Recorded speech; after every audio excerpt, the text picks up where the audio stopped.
Hello, and welcome to the Empowerography Podcast. This is a platform created for women's voices to be heard and a place to share their stories, journeys, and successes with the world for the purpose of helping other women who might be on similar journeys. We are empowering women one episode at a time. I'm your host, Brad Walsh, so kick back, grab one of your favorite beverages, and enjoy the stories.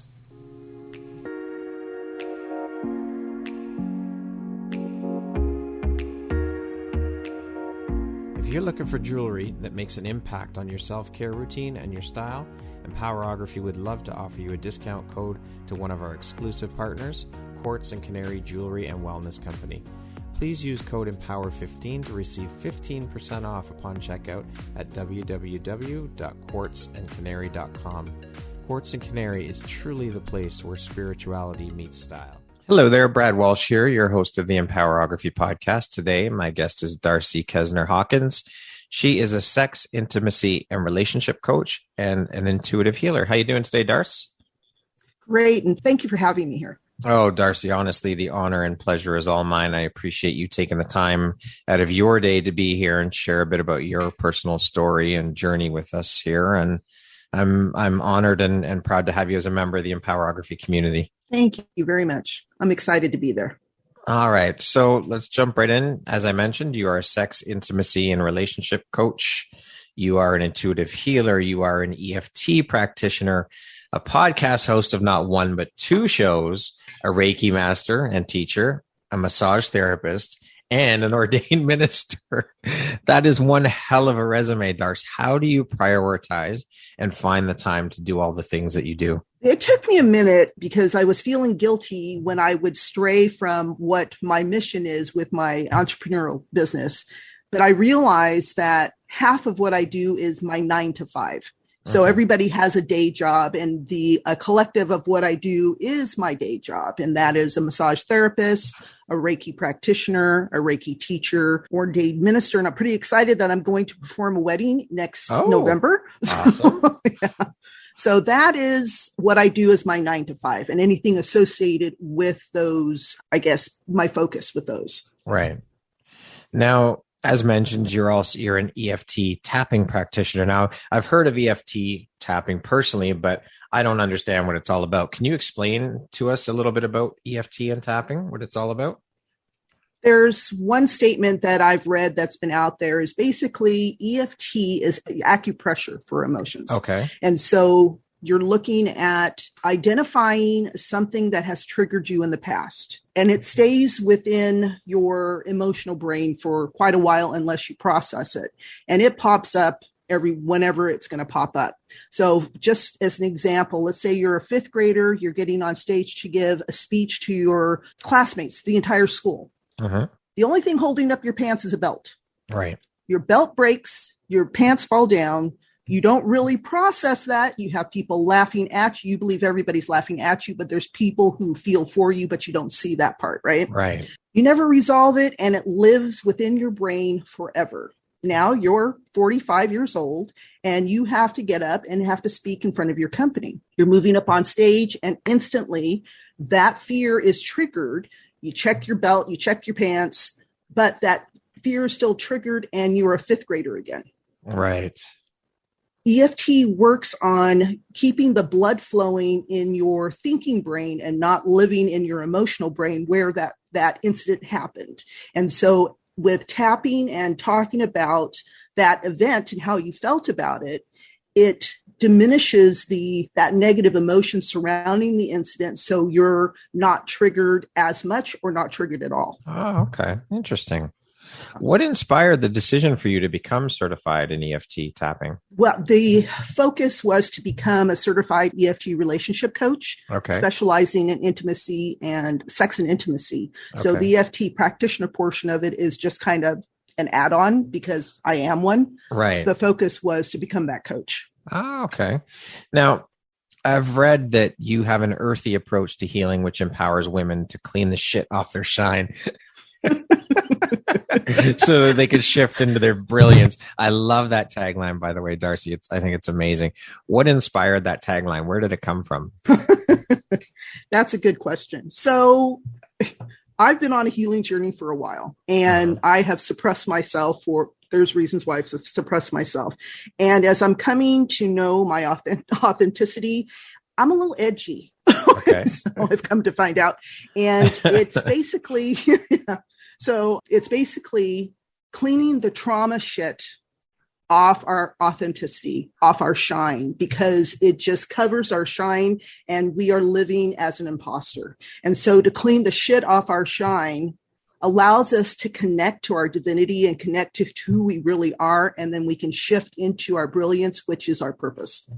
And shine our light brighter. Absolutely. And as we shine brighter, of course, we connect with others who are shining as well. So yes, yeah. I love it. But I'm a shit cleaner. Awesome, Darc. Awesome. Why did you decide to focus your energy and business on helping to empower women? Did this journey begin with your own personal struggles? Yes, it did. Very much so. Can you talk to us a bit about some of your struggles and experiences that you've been through? Sure. I'm going to do more of a Cliff version, yep. Reader's Cliff Digest notes. version. Yep. Yeah, Cliff Notes. Thank you. No problem. I was sexually assaulted when I was 10 by my step-grandfather. And 10 is when you pretty much finalize your core beliefs. And so part of my core beliefs came into that I needed to hide, that no one could see me, because if someone saw me, then they would hurt me. I buried it because I couldn't really talk to my parents about it for a variety of reasons. And so I buried it, pretend it didn't happen, but it clearly affected my choices as I grew up. And because I didn't believe that I could protect myself, and because my parents believed that I'm a 60s baby, I'm a baby boomer. Okay. So my parents wanted me to be married and have a husband take care of me, and I would be that supporting character. So I would be nurtured and taken care of. And so I fell in line with that. I loved it. Someone would take care of me. I wouldn't have to stand up for myself. Nobody could hurt me.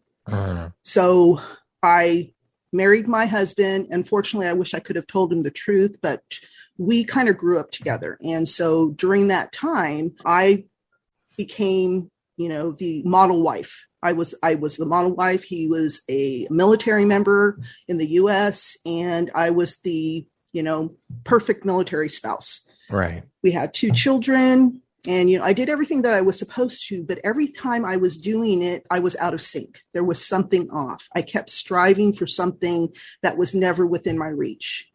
And it just continued to flow that way until my mother passed away in 2008. And that was pretty much the catalyst of, do you want to continue to live like this? Or do you want to change things up? And of course, I think I was 48 at the time when she passed. So right. A little late of a realization. Yeah. Better late than never, as they say. Mm-hmm. Okay. So how did you overcome your personal struggles? Wow. A lot of pain, a lot of healing, a lot of surrendering to God to guide me in the right directions for that healing. And it's been like a stair step. I always thought I had a goal. And when I achieved that goal, it was like God said, no, that's part of the way. You got to go a little more. You got to go a little more. And that's been going on since 2011. And it's an ongoing process. Yes. And so I've shifted into, I believe, a solid foundation now. And it's just now it's going to sprout from this foundation. Excellent. How would you say that these experiences have helped shape the Darcey you are today, do you think, both personally and professionally? Personally, I had felt like I was an imposter, that there was something that wasn't clicking. And that portion of it, which actually was reconnected this past May, was my connection to my spirituality and realizing the things that I experienced as a young woman were fact. And with that, I was able to step in my authenticity, and my confidence has just soared. And now everything is coming together, both personally and professionally. I love it. What was the catalyst then? You mentioned back in May. Was there something specific that happened that kind of catapulted that discovery? I had a reading from a psychic medium, and she was pretty powerful. Yeah. And she shared things with me that I hadn't spoken of in 20 years. And the minute she started bringing it up, it was like, oh, holy crap. crap. Yeah. Wow. Like this. Yeah. Now, you offer a unique perspective when it comes to your intimacy and relationship coaching business. You help women to heal into their true, authentic selves. Why is this mission and work so personally important to you, Darcey? I believe that everybody, and again, I'm focusing on women, everybody needs to be in alignment, mind, body, spirit, and sensuality, because we are spiritual beings having a human experience, in my belief. And that human experience encompasses having sexual relations with a partner.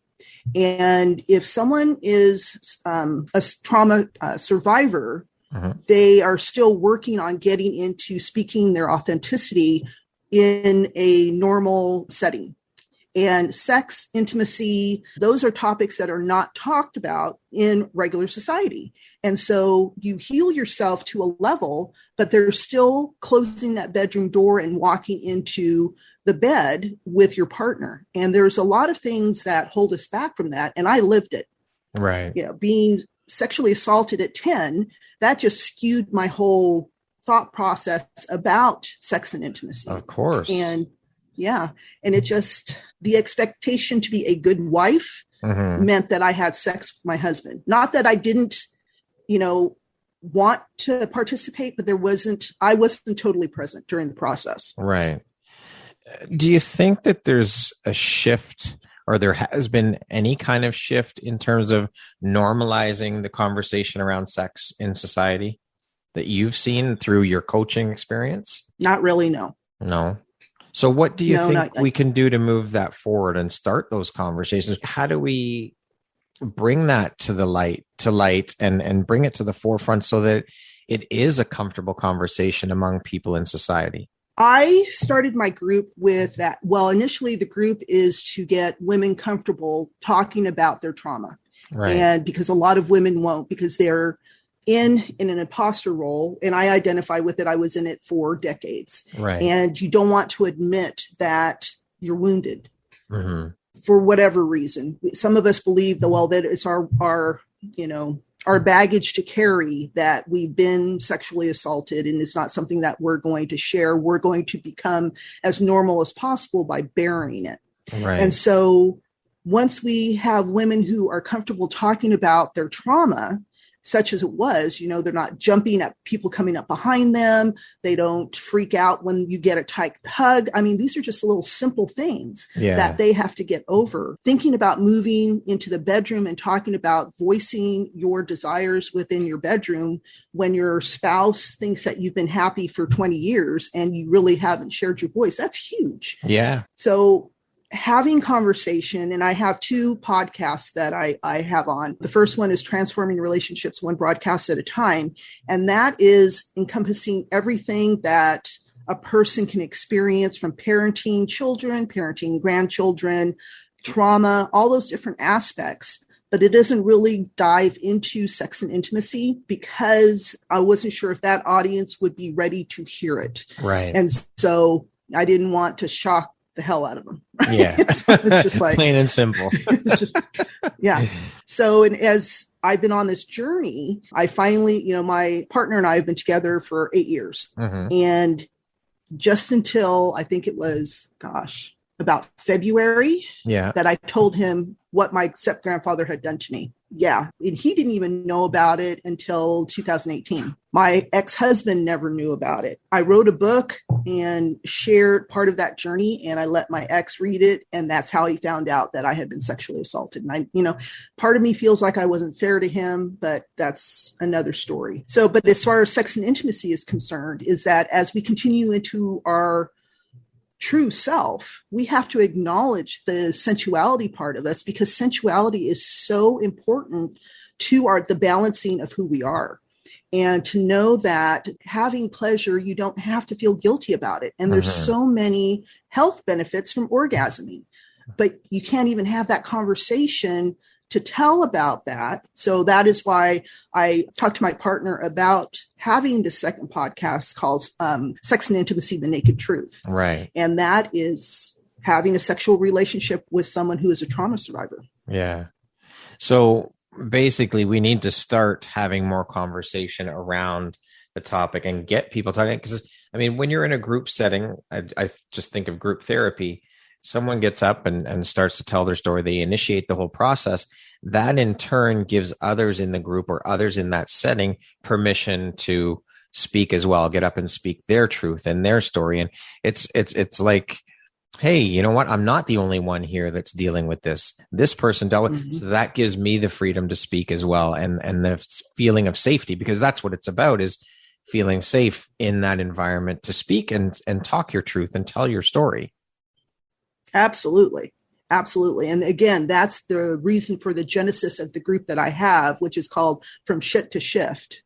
Badass Women Rocking Their Transformation. Love it. Which gives them, it empowers them a little bit. And then I'm trying to gradually bring them in there to get them comfortable about talking about it all. So I think I'm like 9 months since the group formed, and I'm slowly going to integrate conversation about sex and, ease them into it. Right. Because it's so important to have that discussion. And where can women find that group? It's on Facebook. It's on Facebook, and it's called From Shit to Shift. If you just search that in groups, it'll pop up. Perfect. Okay. So, great. Or if you just put in badass, I bet it's going to pop up too. Okay. Awesome. So Darcey, out of all the hats you wear, which one is your favorite one to put on? Which work do you get the most enjoyment out of? I don't think it's per my hat. The underlying foundation, if you will, is helping women. And so that is what is my favorite. Whatever I may be doing, teaching them Reiki, because having Reiki on your tool belt is huge, because then you can send healing energy to yourself. It's also the genesis of your movement into spirituality, and it awakens you, it connects you, and it's really profound after you have your first attunement into Reiki 1. And you don't even have to go any further than that. And just have Reiki 1 with that connection.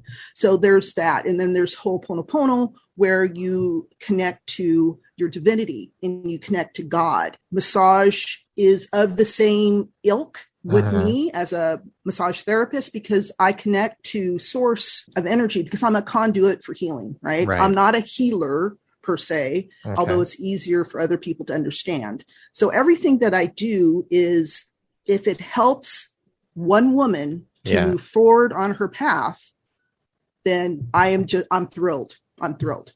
It's all under the one umbrella of helping women, basically.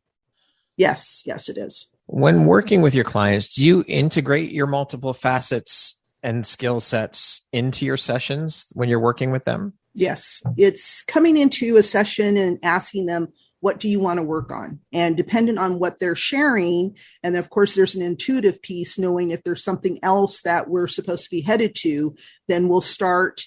And it would say 50% of it is conversation. And that is to get below that layer that they're coming into me as, because they're afraid to dive deeper into it. And so we gently dive deeper to find out what the source is. What is it, would you say, that inspires you the most about the work that you do? There's two levels, two ways that I look at it. One is knowing that I'm helping women move into their divine purpose, that they are coming into confidence and touching their authentic self, and getting them to that point, and then watching them heal by themselves, reach out to other people. That is so powerful. The other part of it is knowing that my divine purpose is to bring once everyone has cleared the shit off their shine, so that that their shine can be seen. And not only is it seen by themselves, but the people that they are around. Because when you are connected to your shine, to your authenticity, your confidence comes up, your posture changes, how you carry yourself, where you have light and smile coming out of your eyes and on your face. It just changes, and people are attracted to you, and they don't know necessarily why at the onset, but they eventually figure it out, and they want to shift into that as well. And so it's that nationwide global mission that this spreads, that this feminine consciousness is coming up, so it balances between masculine and feminine energies within ourselves, our communities, and further out. Beautiful mission. I love it. Now, as you mentioned, you host 2 podcasts. Can you talk to us a little bit more about them and why you decided to launch the 2 and where people can find them and listen to them? Right now, both podcasts live on my personal Facebook page, but they're all public. I'm migrating them very, very slowly to YouTube for the Transforming Relationships. And then the Sex and Intimacy will be truly a podcast that I hope to get out. It will live on my website, which is www.darceykesnerhawkins.com. And so they will live there for the podcast. And I'll probably put links to the YouTube videos as well on the website. But everything is kind of a work in progress because I hit a point where everything just expanded rapidly. I'm trying to catch up. Yeah. Yeah. What did you give up to get to where you are today? What did you have to sacrifice? I don't think I sacrificed anything, really. Because, through all the challenges that we have, as if we live in each individual challenge and which we should feel those feels. I'm not saying you shouldn't, but you shouldn't live there. Right. So if we're fighting against, if I'm angry at my abuser, for example, and I was for a long time, if I'm angry at my abuser for what he did, I would still be living in the past. And I wouldn't be where I am now, reaching out to women who have experienced the same thing. So I sacrificed my innocence, or I lost my innocence. Yeah. Someone took it from me. But if I continue to be angry, that doesn't mean I forgive the child that he was, because something happened to him for him to do this. Right. And I forgive that, but I don't forgive the action. So there's a difference. Yeah. He still had a choice and he made a poor choice. Yeah, absolutely. So, so I don't think I've really sacrificed. I accept the challenges, the lessons learned, because it is going to, and it's really been cemented in recently, is that these lessons are coalescing into my wisdom and authority to continue moving forward. If you could go back and change anything about how you did things, would you? No. No? Okay. Nope. What do you think your unique skill set or superpower is that's helped you become successful? My sense of humor. I believe in the power of laughter 150%. I didn't realize that I believed it as much as I do, but I have a friend who told me, she goes, "You're funny." And I said, "What? I'm funny?" It's just like, I am. So I know it's right. What? And there's such power in laughter as well. And, there's health benefits, and the Mayo Clinic just put out an article recently that supports this. Intuitively, I've always known Hawaiian healing is big on laughter. And, the Kumu that I was following, he just big belly laughs. You get those big belly laughs going. And it's so important that, it raises, especially when I'm working with someone who's in the grip of the trauma, and to help them transition back is to bring back something that lightens the load. I'm not saying come out and start laughing, but there's a gentle transition into something else so they can connect to right here and right now versus the trauma that they're sitting in. So that portion of it integrated with the work that I do is so powerful. So laughter truly is the best medicine. 100%. It is. Yeah. It is. Speaking of success, Darcey, how do you define the word success? What does that word mean to you? Wow. Personal success is if I touch one person and they have an aha moment and they transition into their true path and recognize where they're at and want to continue there. There's a lot of people who feel like that something is off. And if I can provide that aha moment, then that is success for me. Beautiful. I guess one person at a time. Yeah, that's it. That's it. What would you say is one of the most important things you've learned in your life? And what was your life like before learning it? And what was your life like after learning it? I learned that I didn't have to be scared anymore. And I lived in fear. All my decisions were based on fear of one sort or another for most of my life. I learned that to give it up to God and surrender to God is and listen and look for the messages that come down is very powerful. And so once I relinquished that, then it was like a weight was lifted off my shoulders. I was able to see more clearly, action more effectively, and identify what my beliefs are and move forward with it. So it's really powerful for me to say I release the fear, which is coming into and accepting my divinity.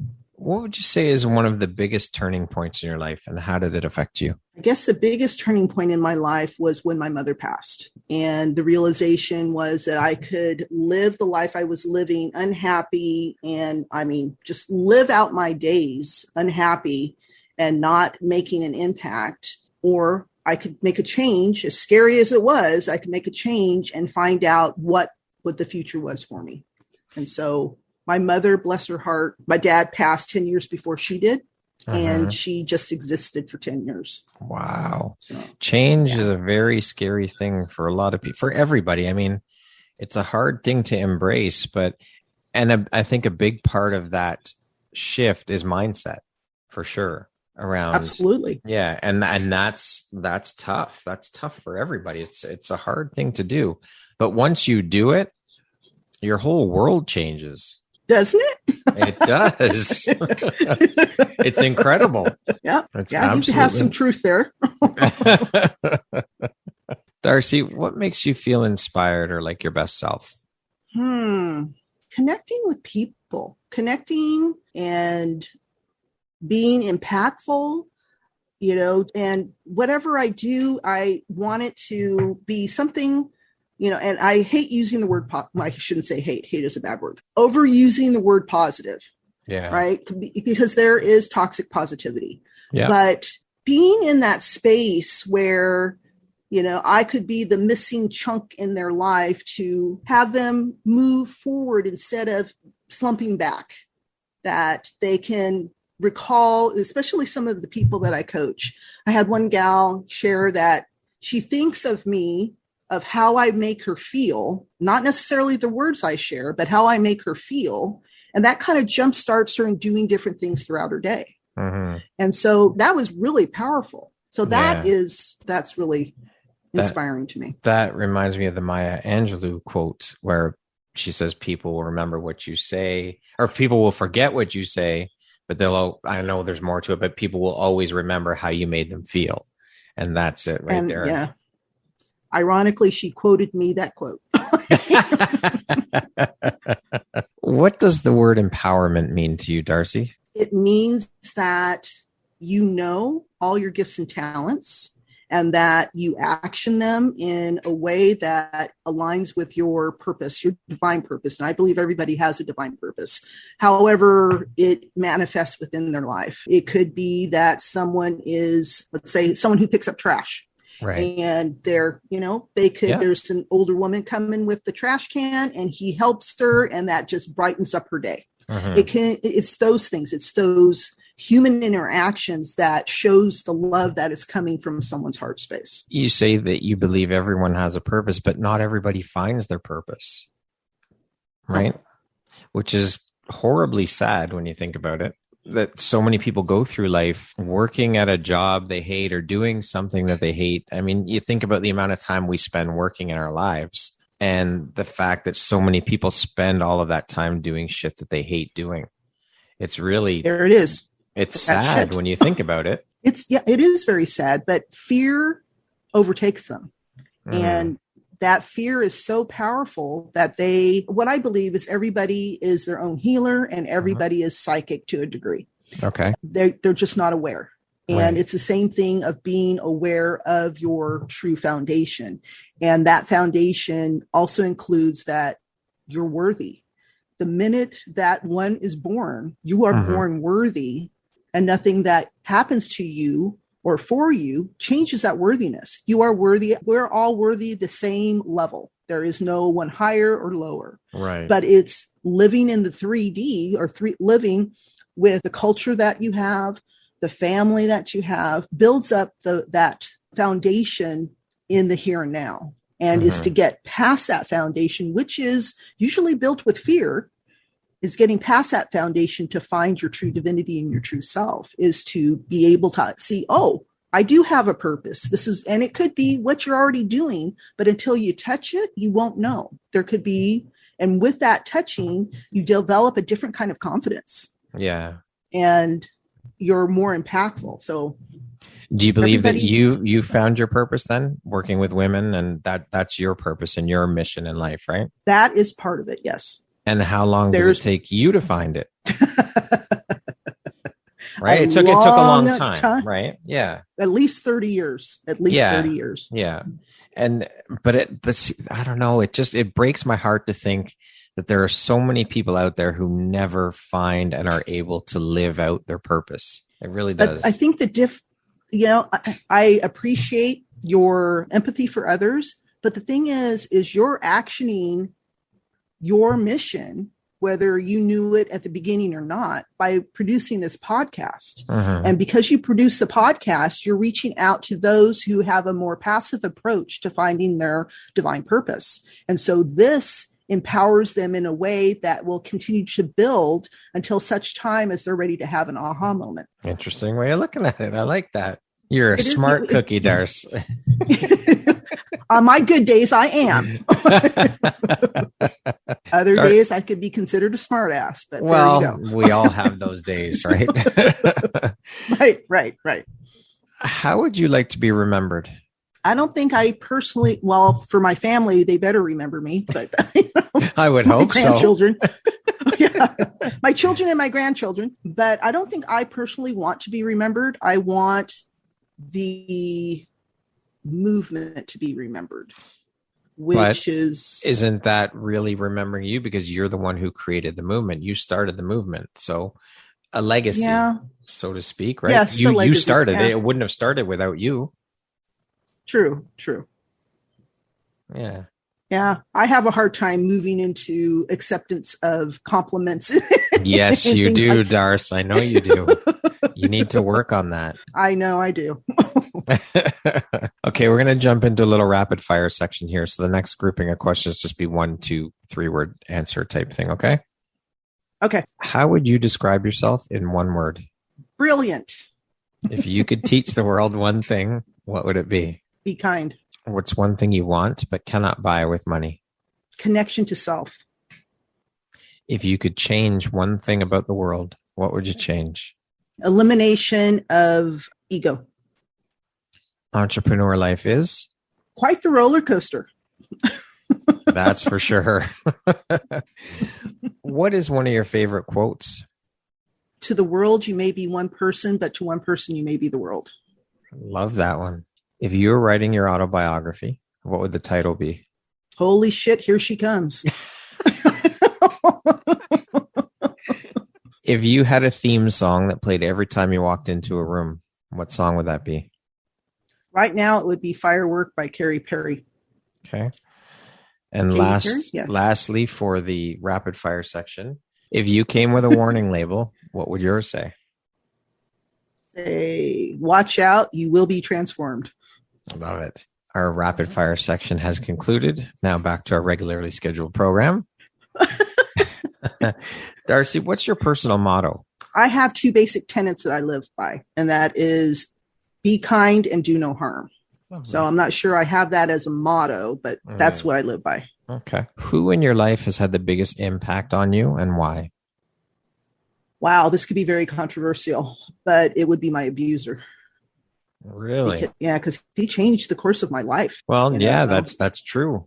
And then next to that, of course, God has been always there as my spirit guides and angels to help me through this. But, as a human being, he would have been the biggest person to make that impact in my life. Mm-hmm. So I don't know who I would be had he not abused me. Right. What would your friends or parents, siblings, your closest friends in life list as a couple of your best characteristics, would you say? I would say compassionate, dependable, loving, caring, approachable. Mm-hmm. So. Okay. Darcey, if you could sit down and have a 1-hour conversation with anyone in the world, alive or dead, who would it be and why? That's a hard one. because there's a selection of people I want to talk to. It's like, I guess the first one would be Gandhi. Huh?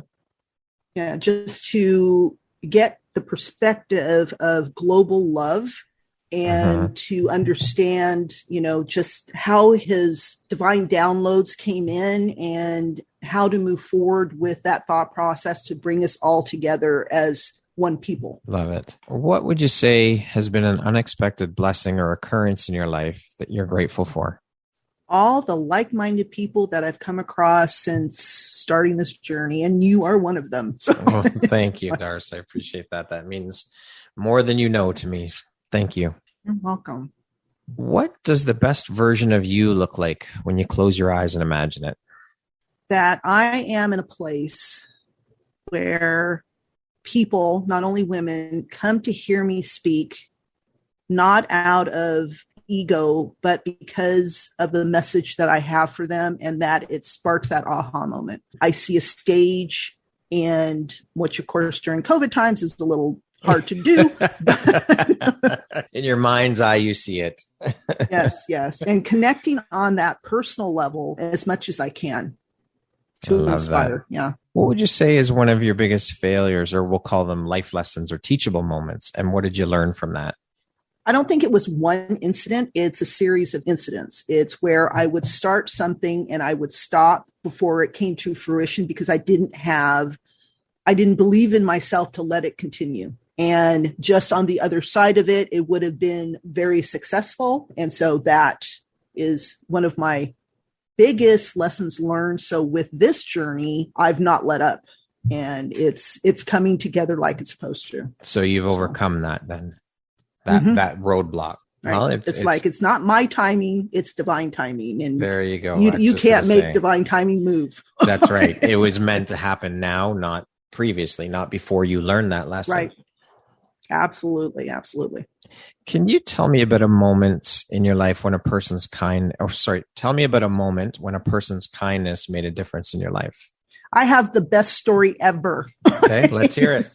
Lay it on me. So before I became aware or awakened, right, I was still caught up in the normal 9-to-5 life, and I was raising my kids. Yeah. And they were typical teenagers, bless their pointed heads. So I'm leaving. Right. Oh, I have gems of little Darceyisms. I love it. So I was leaving out of my driveway to go to work. And there was, as I, started up my street and still in my housing area, I see this woman coming towards me walking her dog. Didn't know who she was, still don't know who she was. And this was a good 20 years ago, at least. Okay. And so I'm irritated because the kids did something the night before, and I'm carrying this irritation to work. And there she is. And all of a sudden, and of course you can't see this on the podcast, but she's with her dog. She is jumping up and down with her arms going up and down and with this big grin on her face. And when I catch her attention, she starts waving at me with both hands and says, "Good morning." She mouths "good morning" to me. I busted up. I laughed so hard all the way to work, and that carried me through the day. And that could have been, the catalyst for me to enjoy laughing so much. But she was so enthused just to tell me hello and good morning. I don't know if she sensed it, saw my face, and I assume she was waving at me in a normal way, like one-handed to say good morning. I wasn't paying attention. That's how you saw it. And then she is jumping up and down like she's doing jumping jacks. I love it. It was the best thing ever. But that just goes to show you how far kindness can go and how much a smile can do for you, for any human being. It's something so simple.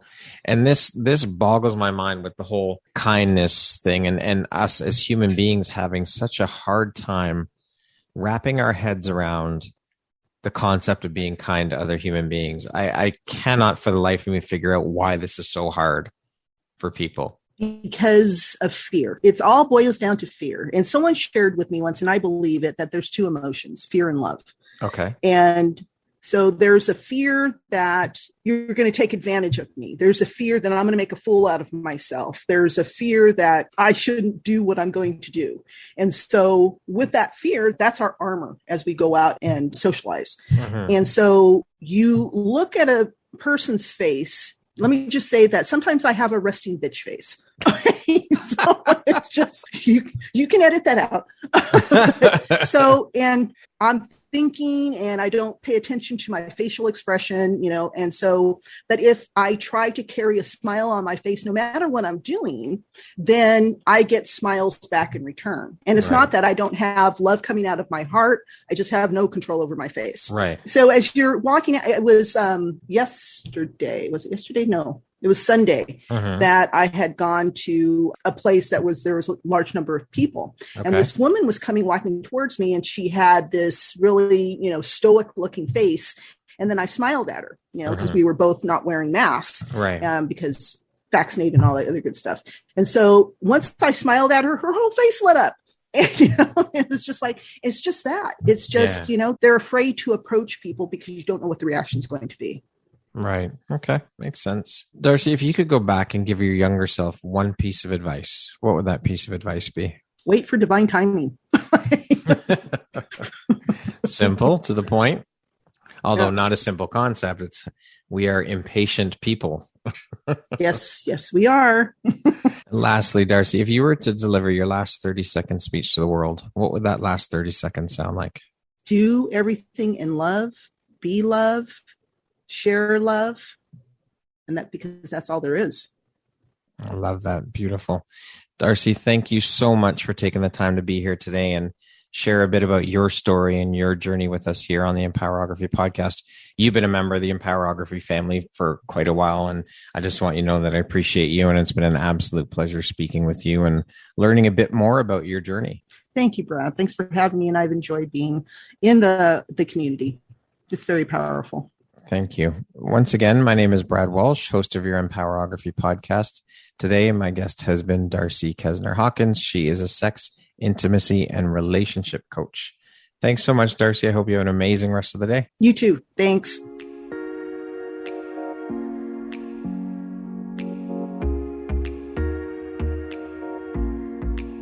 Thank you very much for listening to this podcast. If you haven't yet, please be sure to subscribe, rate, review, and share with all your friends. You can find me at visuphoria.ca and follow me on Instagram at Empowerography Podcast and on Facebook at Empowerography. Please join me next time for another inspirational story from yet another amazing woman.